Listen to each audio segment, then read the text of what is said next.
మహాత్మా గాంధీ గారికి నివాళులు అర్పించి ఈవేళ కేక్ కట్ చేసుకునే ఐఎన్టీసీ ఆవిర్భావ దినోత్సవం కార్యక్రమం జరుపుకుంటున్నాం.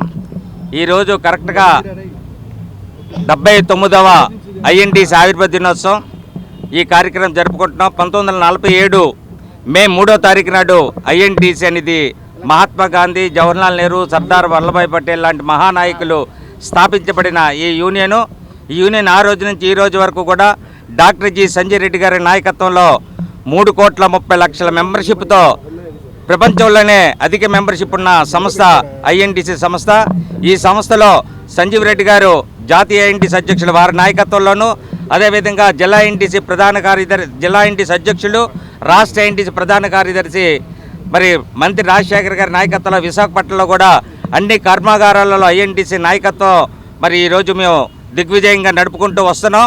వారి నాయకత్వంలో, మంత్రి రాజశేఖర్ నాయకత్వంలో మేమందరం కూడా సస్యశ్యామలంగా ఐఎన్టీసీకి ఏ కష్టం వచ్చినా, ఏ సమస్య వచ్చినా వారి దృష్టికి తీసుకెళ్తే వారు చేయగలిగింది చేసి మిగతాది సంజీవ్ రెడ్డి గారి నాయకత్వం దృష్టికి తీసుకుని వెళ్ళి సమస్యలన్నీ పరిష్కారం చేయడంలో ఐఎన్టీసీ నాయకత్వం ముందుంది. మరి ఈ సందర్భంగా ప్రతి సంవత్సరం కూడా ఇక్కడ మేము మహాత్మా గాంధీకి నివాళులు అర్పించు కేక్ కట్ చేసుకోవడం ఆనవాయితీ జరుగుతుంది.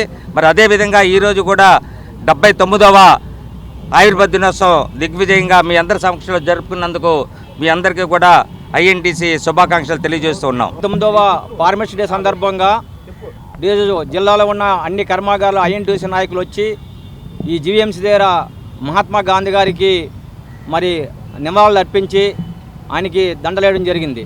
ఎందుకంటే 1947 మే 3వ తారీఖున మన దేశానికి ఒక ఇండిపెండెంట్ యూనియన్ ఉండాలి, కార్మిక వర్గానికి కార్మిక రక్షణ కొరకు, చట్టాల రక్షణ కొరకు ఒక ట్రేడ్ యూనియన్ ఉండాలని చెప్పి ఆ రోజు 1947 మే 3వ తారీఖున మహాత్మా గాంధీ గారు, జవహర్లాల్ నెహ్రూ గారు, సర్దార్ వల్లభాయ్ పటేల్ గారు, సుభాష్ చంద్రబోస్ గారు వీళ్ళందరూ కూడా పెద్దలందరూ కలిపి ఈ ఐఎన్టీసీని స్థాపించారు.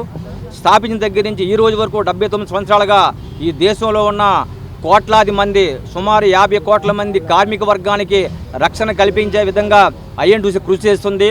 ఈరోజు 44 కార్మిక చట్టాలు తీసుకొచ్చి ఐఎన్టీసీ ఆధ్వర్యంలోనే ఆ రోజు కాంగ్రెస్ పార్టీ ఒత్తిడి తీసుకొచ్చి ఈరోజు మనం అనుభవిస్తున్న ఈపీఎఫ్ చట్టం కానివ్వండి, బోనస్ చట్టం కానివ్వండి, గ్రాడ్యుయేట్ చట్టం కానివ్వండి, చైల్డ్ లేబర్ చట్టం కానివ్వండి, మినిమం వేజ్ చట్టం కానివ్వండి, ఈ యాక్ట్లన్నీ కూడా సుమారు 44 చట్టాలు తీసుకొస్తే ఆ 44 చట్టాలని కూడా ఈ మోడీ ప్రభుత్వం రద్దు చేసి 4 కోళ్ల కింద మార్చి ఈ యొక్క పారిశ్రామికవేత్తలకు అనుకూలంగా, కార్మికులకు వ్యతిరేకంగా చేయాలని చెప్పి ప్రయత్నం చేసి చట్టం చేసింది. ఆ చట్టాన్ని రద్దు చేయాలని చెప్పి కూడా ఈ నెల 20వ తారీఖున దేశవ్యాప్తంగా అన్ని కార్మిక సంఘాలు కూడా సమ్మె చేయబోతున్నాం. ఈరోజు ఐఎన్టీసీ నెంబర్ 1గా ప్రతి కార్మికుడికి కూడా 26,000 జీతం మినిమం వేజ్, నేషనల్ వేజ్ ఇవ్వాలని చెప్పి 1947వ సంవత్సరం మే 3వ తేదీన స్వాతంత్రం రాకముందే ఈ కార్మిక సంఘాన్ని స్థాపించడం జరిగింది. ఒక స్వతంత్ర ప్రతిపత్తి కలిగిన ఒక సంస్థ కావాలని చెప్పేటువంటి ఆనాటి మహనీయులందరూ కూడా, స్వాతంత్రోద్యమంలో పాల్గొన్నటువంటి అందరూ కూడా మరి కార్మిక సంఘాన్ని స్థాపించి కార్మిక హక్కుల రక్షణ కోసం, కార్మికులకు అనేకమైనటువంటి ప్రయోజనాలు కలగాలని, వారికి రక్షణ కలగాలని, నిరుద్యోగ యువత ఉపాధి కలగాలని మంచి ఉద్దేశంతో ఐఎన్టీసీని స్థాపించడం జరిగింది.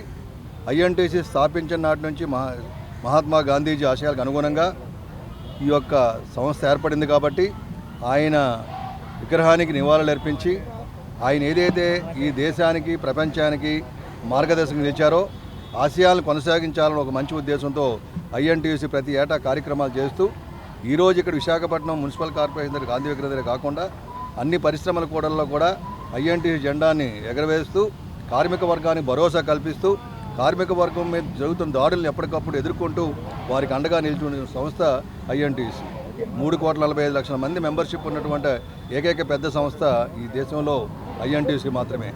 ఐఎన్టీసీ అనేకమైనటువంటి చట్టాలు తీసుకురావడంలో ప్రధానంగా ట్రేడ్ యూనియన్ యాక్ట్గా కానివ్వండి, బ్రిటిష్ టైంలోనే వచ్చిన ట్రేడ్ యూనియన్ చట్టం, యూనియన్లు పెట్టుకునే అవకాశం కానీ, లేకపోతే ఒక ఇండస్ట్రియల్ డిస్ప్యూట్ యాక్ట్ కానివ్వండి, లేదా అనుకుంటే బోనస్ చట్టం కానీ, ప్రావిడెంట్ ఫండ్ చట్టం కానీ, ఈఎస్ఐ కానీ, లేదా ఈక్వల్ వేజెస్ చట్టం కానీ, మెటర్నిటీ బెనిఫిట్ లేడీస్ అందరికి కూడా ఏ విధంగా బెనిఫిట్లు కావాలని చెప్పే కార్యక్రమాలు కానీ, అసంఘటిత రంగ కార్మికులందరూ కూడా ఒక మెరుగైన కార్యక్రమాలు చేపట్టాలని ఎంతోమంది మహనీయులందరూ కూడా మరి సుభాష్ చంద్రబోస్ లాంటి వాళ్ళు, సర్దార్ వల్లభాయ్ లాంటి వాళ్ళు, గుల్జారీ లందా లాంటి వాళ్ళు కూడా నాయకత్వం వహించారు. ఈరోజు సంజీవ్ రెడ్డి గారి సారథ్యంలో బ్రహ్మాండమైన కార్యక్రమాలు దేశవ్యాప్తంగా జరుగుతున్నాయి.